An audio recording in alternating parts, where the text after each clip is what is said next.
प्रिय भाई प्रिय बहन, बीमारी में से होके जात हई का, विपत्ति में से होके जात हई का, आर्थिक समस्या में से होके जात हई का, तो फिर सुनी, प्रार्थना करी, दुहाई दें।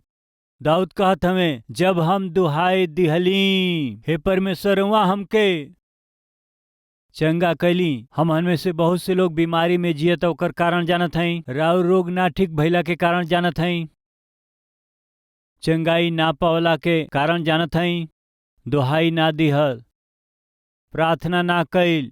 कृपया प्रार्थना करी, परमेश्वर निश्चय चंगाई दी है। भजन 30 तीसरा पद, हे यहोवा रउआ हमरी प्राण के अधलोक में से का कहत हमें निकलले हई। जे आदमी परमेश्वर के साथ रहेला उनके परमेश्वर का करेलन जानत हई, बताई का निकालेलन। कई बेर हमन के आत्मिक जीवन पता नहीं काहे गुनगुना रहेला, पता नहीं काहे बहुत ही डल रहेला, प्राण बहुत डल रहेला, आत्मिकता डाउन हो जाला, पता नहीं काहे बहुत सुस्त जैसे लागेलन। कृपया सुनी, भजनकार कहत हमें, हमरा प्राण के अधलोक में से निकाले वाला रउआ हई। रउआ हई सबसे पहला है, हम सब के अधलोक में ही जाए के रहल। केहू धर्मी नहीं खे, एकहू नहीं। हम सब के पाप कैला के कारण पाप के मजदूरी ओ मौत के पाकर के ओकरा बाद वो अधलोक में डाल देवे के रहल, जला देवे के रहल। बाकी ऐसे अधलोक में डालल जाए के रहे, जरा देवे के रहे। ऐसे हमहन के बचावे खातिर परमेश्वर का करें जानत हई, अपना प्रिय एकलौता अद्वैत बेटा के दुनिया में भेजले। एगो व्यक्ति खाई में गिर गईले, ऐसन खाई में गिरल व्यक्ति के का चाही बताई? हाथ बढ़ा के उठाए वाला चाही, या फिर नदी में गिर के केहू डूबत था तो उनके का चाही बताई? हाथ देवे वाला चाही, रस्सी देवे वाला चाही, या उनकरा के फिर उनके पानी में जा कर के बचाव वाला केहू चाही। हम जेकर प्रचार करीला वो प्रभु यीशु मसीह कहीं एगो जगह में बैठ के ना सूखे वाला मनुष्य के देख के ऐसे करा वैसे करा, ये तरह से करा, ऐसे ना कहले। प्रिय, एक समय में कौनो एगो आदमी पैर फिसल के नदी में गिर के डूबत समय वो बचावा बचावा वो कहत रहले और वो चिल्लात रहले। वही समय वो मार्ग से एगो आदमी जात समय ई कहले, का जानत हई तोके तैरे आवेला? हमके तैरे आई तो तोके काहे बचावे कहती? हमके तैरे ना आवेला ऐसे बचावे कहत हई, हमके बचाओ भाई। तैरे नहीं खेओ तो नदी के पास कहाँ आइला? उपदेश दिहल बंद करके यदि हो सके तो बचा लें। जौन कहते हैं ओके करा। का करी बताव? वो कहले कि दाहिना हाथ फैलाव, बायां हाथ फैलाव, दाहिना और बायां पैर के फैलाव, चारों के एक साथ हिलाव। तब का भाई? ये चारों के एक साथ हिलाई तब तू तैर पैबा, अपना आप के बचा पैबा। एके का कहल जाए? उपदेश दिहल। आज संसार के बहुत से ग्रंथ में यह सिखावल जाला, ना सुखे वाला मनुष्य जेकरा के अधलोक में जाए के बाटे कैसे बच सकेला? ऐसे करा, ई करा, उधर जा, इधर आवा, ऊ करा, ई करा, ऐसन करा, वैसन करा, ऐसन सिखावे वाला ग्रंथ है संसार में बहुत से बाटे। जैसे हम बतौली हाँ, किनारे रह के ई करा ऊ करा कहला से डूबे वाला व्यक्ति बचावल जा सके का? यही बीच में एगो व्यक्ति वहां भागल आइले, एकदम से वो पानी में कूद गईले, उनकरा के जोर से थाम लिहले, किनारे लेके वो अइले।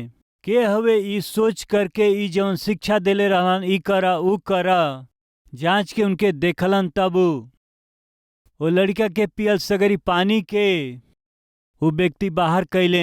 ये सब देख के वो व्यक्ति पूछले, असली में रउआ के हई जी? कहीं जान के खतरा में डाल के लड़का के बचौला?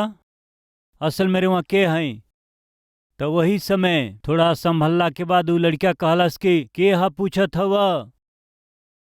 हमार पिता हमें। का कहले? हमार पिता हमें। तू तो दाहिना हाथ फैलावा, बायां हाथ फैलावा, दायां पैर फैलावा, बायां पैर फैलावा, ई कह के शिक्षा दिला, उपदेश दिला। हमसे जान से ज्यादा प्रेम करे वाला हमार पिता सलाह उपदेश ना देले, का कैले एकदम से आके नाश होके वाला हमरा के बचा लिहले। ठीक वैसे ही हमनी के प्रभु यीशु मसीह कैले। प्रिय भाई और बहन, दाऊद के मालूम रहे परमेश्वर कौना तरह से उनके बचौले हमें अधलोक से, हमके निकलले हमें। हम सब के हईजा जानत हई अधलोक से निकालल गईल लोग हईजा। हमन प्रभु से प्रेम करेली जा। अपना प्रेम करे वालन से प्रभु ऊंचा करेलन, चंगा करेलन। हमन के गिरला के हर बार हाथ बढ़ा के सहायता मंगला से प्रभु का करिए उठा लिए। एक समय में अधलोक में जाए के रहे हमन के तो उठा लिहले, और अब वहीं आत्मिक जीवन में, आत्मिक यात्रा में हमन यदि कोनो समय फिसल के गिर जाई, ऐसे हाथ बढ़ा के पिता हमके बचाई ई कहला से, रुआ के विनती कैला से, प्रार्थना कैला से प्रभु उठाई हैं। कृपया ध्यान दें, दाऊद परमेश्वर के मन के व्यक्ति हमें ई बाइबल बतावेले। भैला पर भी दाऊद गलती ना कैले, दाऊद पाप ना कैले। का कैले? भयानक रूप से बेविचार कैले, वो पाप कैले। बाकी सुनी, जब उनकर पाप जाहिर भइल त जौन तू कैला गलत बा ऐसे भविष्यवक्ता चेतावनी दिहलन त दाऊद विरोध ना कैले। तू के हुआ हमरा से कहे वाला? ये देश में शासन करे वाला राजा है, हम कुछ हो करी चली पूछे वाला तू के हवा? कह सकत रहले साउल ऐसे व्यवहार कैले। बाकी दाऊद ऐसा ना कैले। जब पाप उनकर जाहिर भइल त पश्चाताप कैले, बहुते आंसू बहा के उ रोले। भजन 51 उनकरा कैल पाप के कारण जब पश्चाताप कैले उस समय रोवती भजन लिखल गईल बाटे। एगो भक्त कहलन खून से लिखल भजन ह, आंसू बहावले, रोवले, हमके क्षमा करी पिता विनती कैले। परमेश्वर क्षमा कैले। दाऊद के कैल गईल पाप के परमेश्वर क्षमा कैले। प्रियो, बाद में दाऊद त बेतशेबा से विवाह कैले। बाकी क्षमा मंगला के बाद में परमेश्वर कितना तरस खैले जानत हई। वही दाऊद के बेतशेबा के पुत्र के रूप में परमेश्वर सुलेमान जैसे महान ज्ञानी के अनुग्रह कैले। यहाँ का दिखाता? परमेश्वर का अनुग्रह। रउआ धार्मिकता से जीवन के बितावत कौनो दिन शैतान के प्रलोभन में आके अधीन होकर के गिर जइला से परमेश्वर रउआ के सीधा नरक में डलिहे का? ना प्रिय। तो फिर पश्चाताप करे खातिर रउआ के अवसर दिहल चाहत हवे। वो दिन कैन के परमेश्वर अवसर दिहले। कैन तुहार भाई कहाँ हवे? परमेश्वर के मालूम बा भाई के हत्या कैला। फिर भाई कहाँ में काहे पूछले? उनके कबूल करे के अवसर दिहले। पिता, हम अपना भाई के अपना ही हाथ से घात कैली हैं, हत्या कैले बानी पिता, शायद मान जाइ हैं। आदम जौन फल खाए के मना कैले ओके खैला का? काहे पूछले परमेश्वर? मालूम नहीं का परमेश्वर के फल खैले बाने? मालूम बा, फिर काहे पूछले? प्रभु हमसे गलती भइल, जौन फल खाए से मना कैले ओके खैली, क्षमा करी। कहीं है सोच के रुआ ध्यान से जांच के देखब तो परमेश्वर दंड दिहला से पहले क्षमा मंगला के अवसर देले हमें। गेहजी, तू कहाँ से आवत हव? एलिसा पूछले। एलिसा के सब मालूम रहे कहाँ से आवत हमें। काहे उनसे ऐसन पूछले जे कबो ऐसन पूछल नहीं। ई भविष्यवक्ता एलिसा आज विशेष करके तू कहाँ से आवत हव काहे पूछत हमें? हमार नमान के पास से आयल शायद देखले हमें का? यदि देखले हमें तो झूठ बोलला से कोनो फायदा नहीं खे, मान लिहला से अच्छा बा। स्वामी एलिसा, गलती भइल हमसे, झूठ बोल के नमान के पास से कुछ कपड़ा चांदी ये सब लियाल बानी, स्वामी हमके क्षमा करी कहला से अच्छा होइत। गेहजी, कहाँ से आवत हव? अवसर दिले। हननिया और सफीरा ये दोनों जमीन बेचला के बाद में पहले वो सोचले कि हमनी के बेच के सगरी पैसा परमेश्वर के ही दिहल जाए। बेचला के बाद मन बदल के आधा रख लेहन जा। पतरस उनसे पूछले, का इतने में ही तो लोग जमीन बेचला जा? हननिया से पूछले, का पतरस के मालूम ना रहे? पवित्र आत्मा परमेश्वर पतरस के पहले ही से बता देले रहलन। यही से पतरस पूछत हमें। सच ही रहे कि पवित्र आत्मा परमेश्वर पूछत रहले, ये भूमि के बेचला से जितना पैसा आई सब पैसा परमेश्वर के दिहल चाहत हुआ ना, कितना में बेचला? पतरस कबो न पूछले। यदि आज पूछत हमें तो शायद पवित्र आत्मा परमेश्वर पतरस के पहले ही बता देले हुई है। सच्चाई मान लिहला से अच्छा हुई। पतरस जी 1 मिनट, हमनी के 10 लाख में बेचले रहली जा, 5 लाख रउआ के लिया के दिहली जा, 5 लाख घर में रखले बानी जा, गलती भइल दे देव जा। परमेश्वर अवसर दिहले, बाकी वो ध्यान ना दिहले। हननिया झूठ बोलने, पवित्र आत्मा से तू काहे झूठ बोल रहा हवा? वो लोग दंड पावले। हननिया सपीरा गलती ना मान ले, यही से वो लोग दंड पावल। गेहजी गलती ना मान ले, यही से वो दंड पावले। कैन भी गलती ना मान ले, यही से दंड पावले। आदम हवा भी गलती ना मान ले, यही से दंड पावले। बाकी दाऊद के पास भविष्यवक्ता आके वो व्यक्ति तू ही हवा, सीधा उनके अंगुली उठा के दिखावला से दाऊद गलती मान लिहले। वो आदमी हम ही हैं, हम गलती कैले हैं, हम पाप कैले बानी।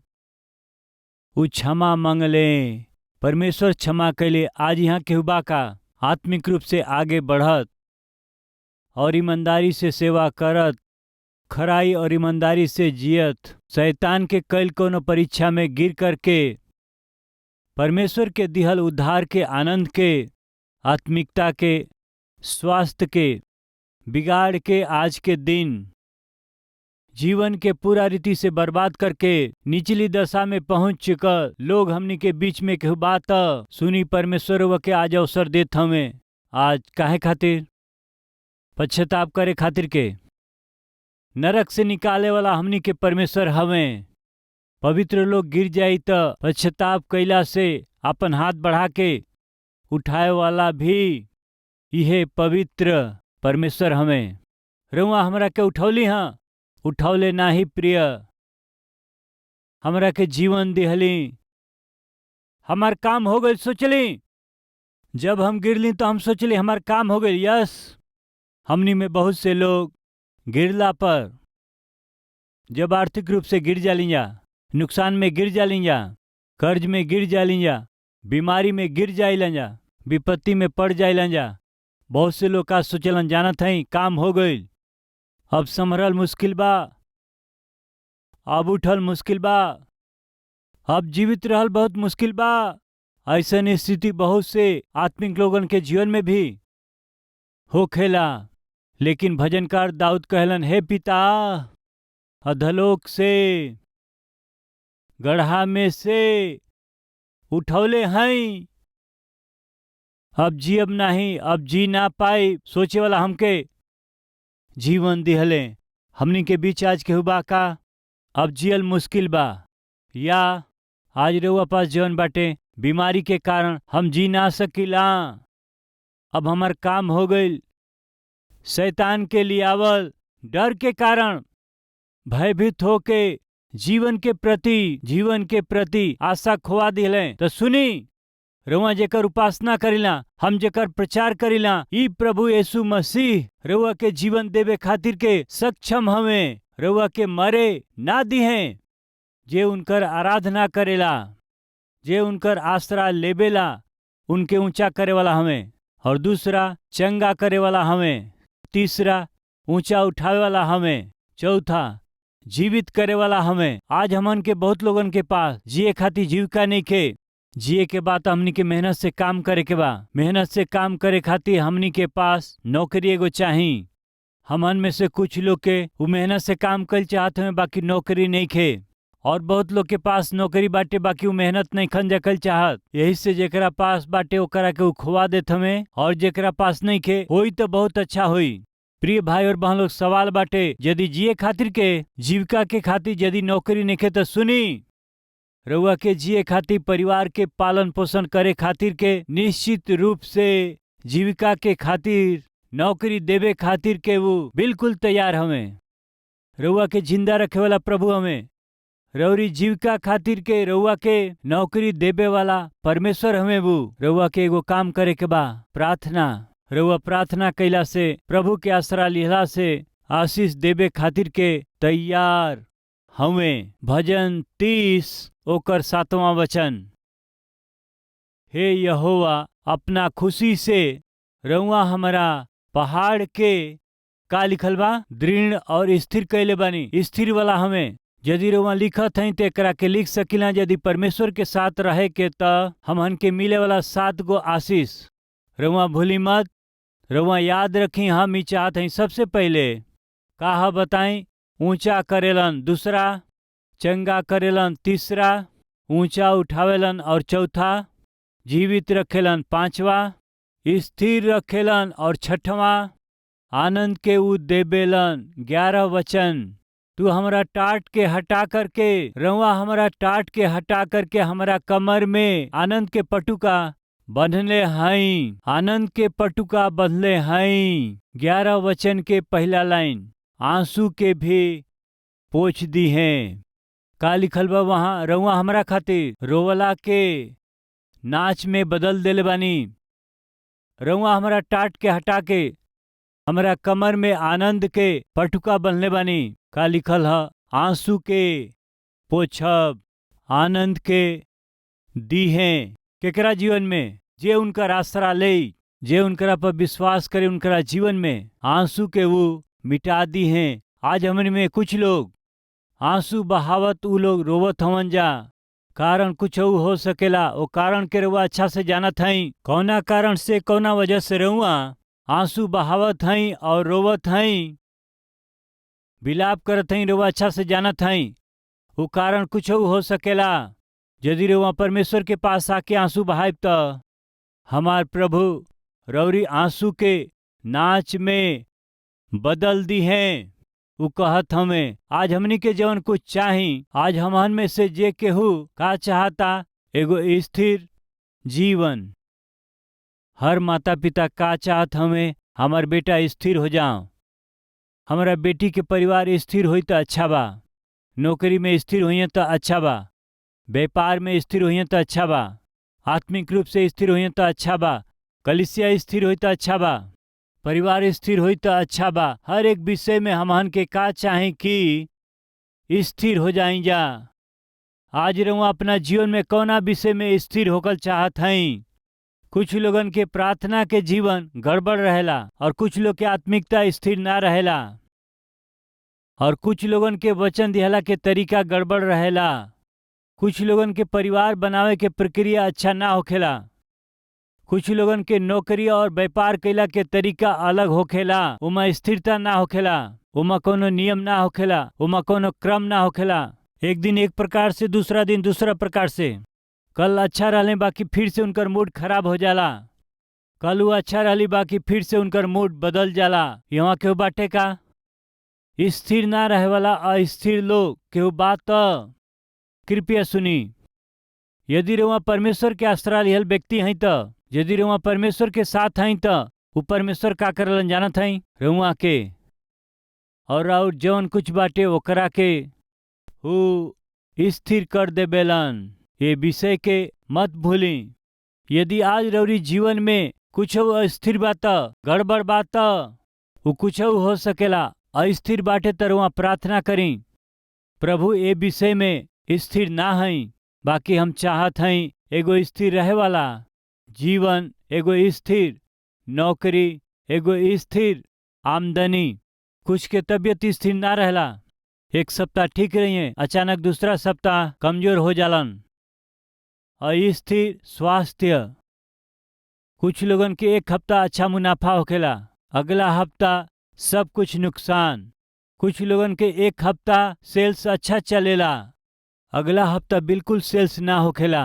होखे वाला मुनाफा में स्थिरता नहीं खे, स्वास्थ्य में स्थिरता नहीं खे, आत्मिकता में स्थिरता नहीं खे। ऐसे कुछ लोग दुख उठावत हमें। सुना हमार भाई, सुना हमार बहन, यदि परमेश्वर के पास आप रहब त प्रभु रउआ में होई हन त प्रभु के प्रतिज्ञा जानत हई रउआ के स्थिर करी हैं।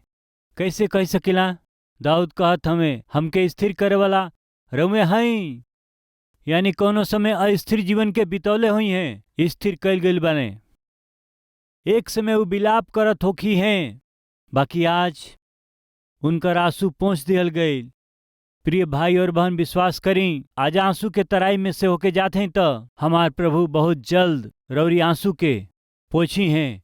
आज रउआ बहुत दुख में डूबल बनी तो हमार प्रभु बहुत जल्दी आनंद के पटुका के रूप में रउआ के अनुग्रह दी हैं।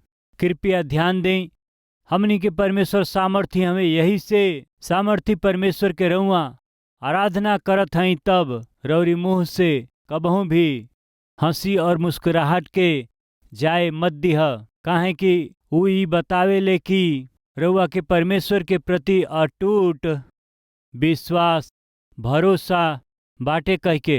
यदि रउआ प्रभु के आसरा ले तो 7 गो आशीष मिली। वो आनंद के दी हैं, वो आंसू के पोछी हैं, वो स्थिर करी हैं, वो ऊंचा करी हैं, वो जीवन के दी हैं, वो चंगाई के दी हैं। सबसे पहले कहा ऊंचा करी हैं। इस 7 गो आशीष हम सब लोग अपना प्रतिदिन के जीवन में अनुभव कर सकें जा। मिल के प्रार्थना करें जा। आई जा हर एक जन प्रार्थना में सहभागी होके हम चाहत हैं।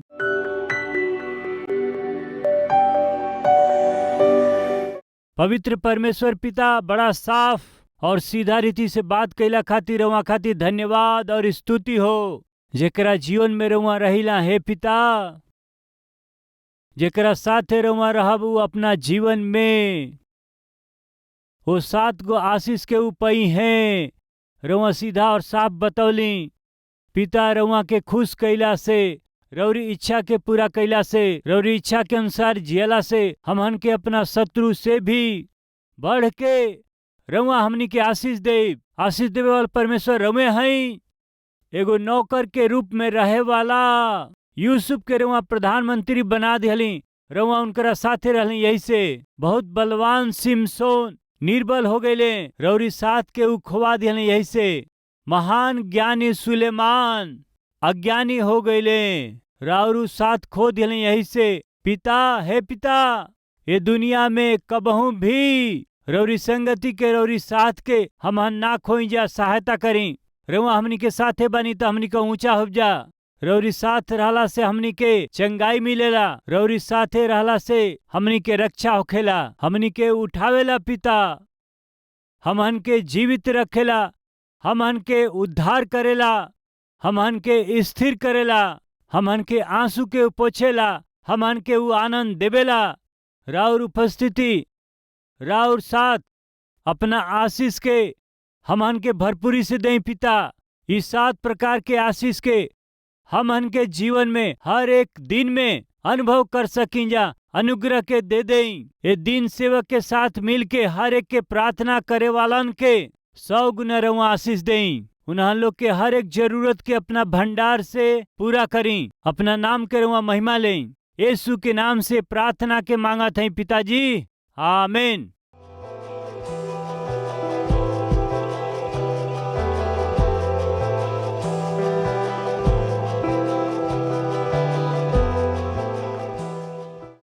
आज कलवरी के आवाज के कई करोड़ लोग देखेलन।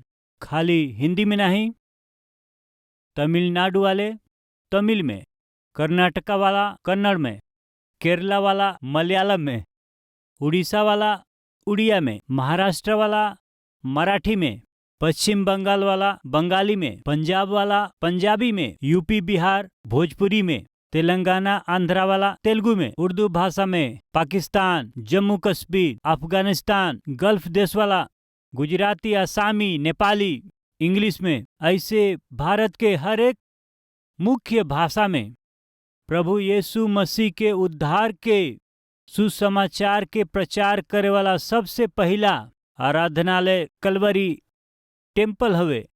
काहे हमनी के इतना मेहनत करत हई जा, काहे हमनी के सुसमाचार के इतना भाषा में प्रचार कैला के प्रयास करत हई जा। ध्यान से सुनी जा। रोमियो के पत्री 10वां अध्याय 13वां वचन, काहे कि जे केहू प्रभु यीशु मसीह के नाम ले ऊ त उद्धार पाई है।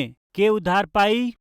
जो यीशु मसीह के नाम ले ऊ उद्धार पाई है। यदि लोगन के उद्धार होखे के बा, यदि उन्हन लोग के पाप के माफी होखे के बा, तो उन्हन लोग के यीशु के नाम के बुलावे के बा। बुलावे के बा तो विश्वास करे के पड़ी। विश्वास करे के बाटे तो प्रभु के बारे में सुने के बा।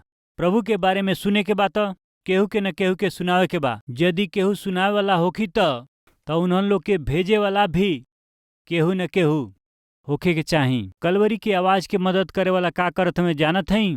ई सेवक जौना प्रभु के वचन के प्रचार करत हमें, रौरी मदद के जरिए ही प्रचार हो सकेला। हम जौना वचन के प्रचार करीला 17 अलग अलग भाषा में भारत के चारों कोना में पहुँचेला। खाली भारत में ही नहीं, हमारा पूर्व की ओर बांग्लादेश में, दक्षिण की ओर श्रीलंका में, उत्तर की ओर नेपाल में, पश्चिम की ओर पाकिस्तान में, अफगानिस्तान में, गल्फ कंट्रीज में कलवरी के आवाज का प्रचार होखेला। उनकरा अपना ही भाषा में, खाली अपना ही देश में नहीं बाकी आस पास के सगरी देशन में हम सुसमाचार फैलावत हई जा। आवे वाला दिन में एशिया के हर एक देश में सुसमाचार के पहुँचाए वाला कलीसिया प्रभु हमके बनावे, ऐसन प्रार्थना हमहन जरूर करी। जौना सुसमाचार से हमनी के मुक्ति पौली जा ओकरा के दूसरा के ना दिहल, हाँ अच्छा ना हुए फैसला करी जा। हमार उद्धार यही से भइल काहे कि केहू हमरा के प्रभु यीशु मसीह के बारे में बतावल। नाश होखे वालन के बचावे खातिर सुसमाचार सुनावे के बा।